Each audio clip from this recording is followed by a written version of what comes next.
How to paste special with formulas in Excel. Let's say you've got a huge amount of numbers in decimal format you want to show as percentages.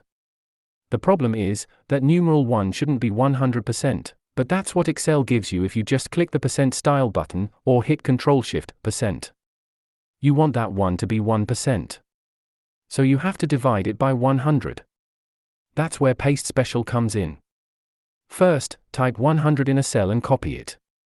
Then, select all the numbers you want reformatted, select Paste Special, click the Divide Radio button, and boom goes the dynamite, you've got numbers converted to percentages.